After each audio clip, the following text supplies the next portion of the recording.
Every setback has a what? Has a comeback. Okay, what does the word setback mean? Let's Google it, right?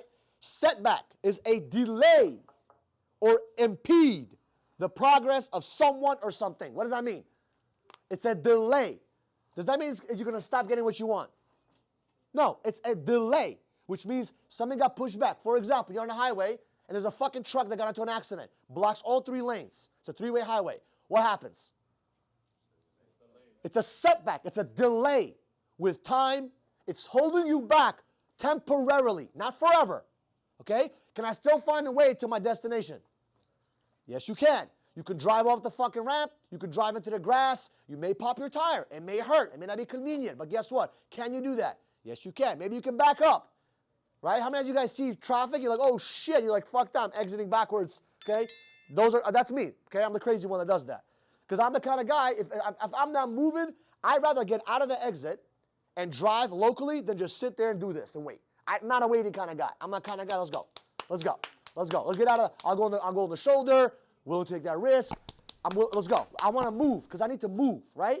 So every setback has a comeback. Now, you may think that setback is there to hold you forever or stop you forever. I don't look at those things like that. You see, the way that my mind has been trained to look at setbacks is like, wow, every setback is like a fucking rubber band. Anybody seen a rubber band stretch?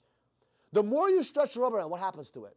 It gets tighter. More potential for what? For when I let go, that motherfucker will blind someone's eyeball out.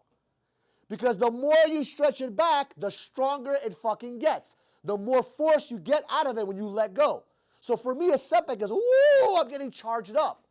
I love setbacks, right? Because the setback gives me a greater comeback. Always. It has always been like that. When you lose a girlfriend, when you lose money, when you lose a boyfriend, when you lose a family member, all those things are setbacks temporarily. When I lost my 2 grandparents in the same fucking week, my mind went into a different fucking mode. I went into grind mode like crazy. This was 2021. It was very painful to lose 2 grandparents in the same fucking week. Monday one, Wednesday the second one. It's very rare to lose 2 grandparents in the same day, right? Or same week, right or wrong.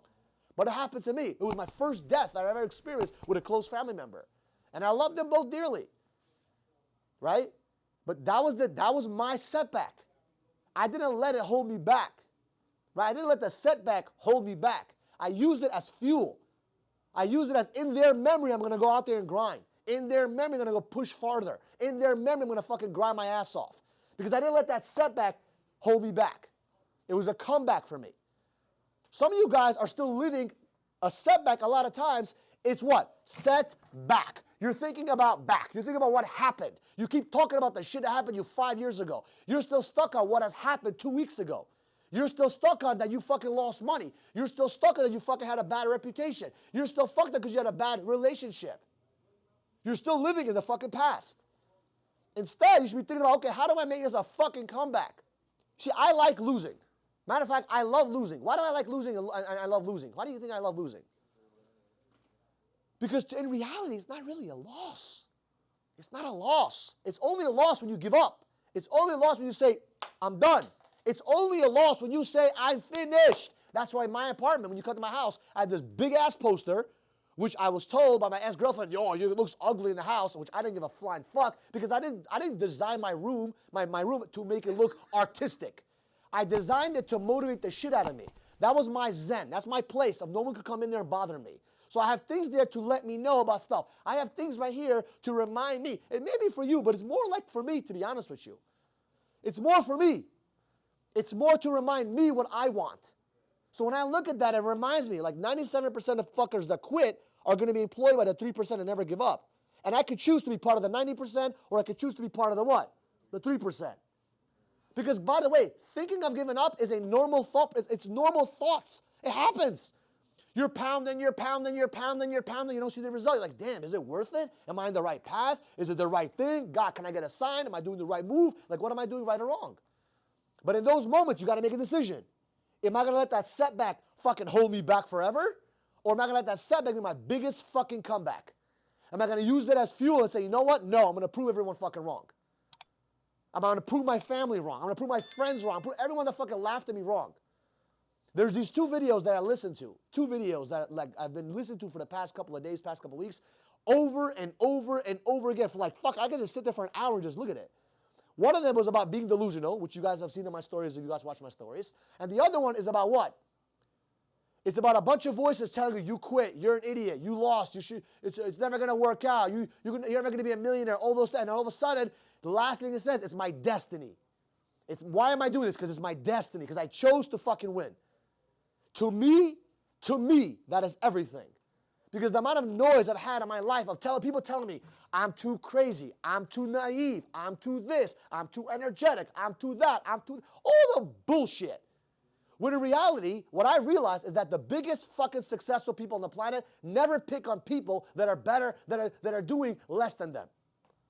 The only people that pick on you, the haters, are usually the ones that are doing what? Less than you. Successful people don't pick on people that are doing less than them. They don't mind. Haters pick on people that are doing more than them. So if I'm doing more than you, you're probably going to what? Do a lot of yapping. So I'm like, wait a minute, why am I listening to these motherfuckers? I should be listening to these guys because the people that are, the friends that I have that are doing millions of dollars or sold their companies for hundreds of millions of dollars. I have a friend of mine who sold his company for $500 million. He don't think I'm crazy. He think I'm fucking right. I'm like, I should be listening to this guy. I have another a mentor of mine that sold his company for $1 billion. We met him before, right? We had lunch with him, and he literally told me, you're doing the right thing. In business, you're doing the right thing. You're focused. Don't change yourself. Because successful people don't look at people that are trying to become successful as bad people. They fucking support you. It's the fucking haters that want to say some shit. Usually in their fucking underwear on a fucking Instagram with no picture of themselves, but a fucking bullshit picture. Or an AI-generated photo. Because they're living in their mom's basement and they're fucking keyboard fucking warriors over there. And you let that fucking shit affect you. Guys, every setback has a comeback. Are you in the seasons for this? Are you in the setback season or are you in the comeback season? It all depends. Sometimes it's like this. It's okay to be in the setback season. I like setback season.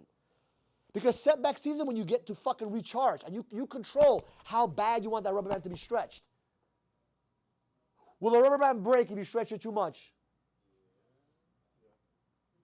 Sometimes yes, sometimes no, but a lot of times you still have what? An extra fucking push, an extra little pull. Right? And you fucking go, what? You let go, foo, and it snaps in someone's face.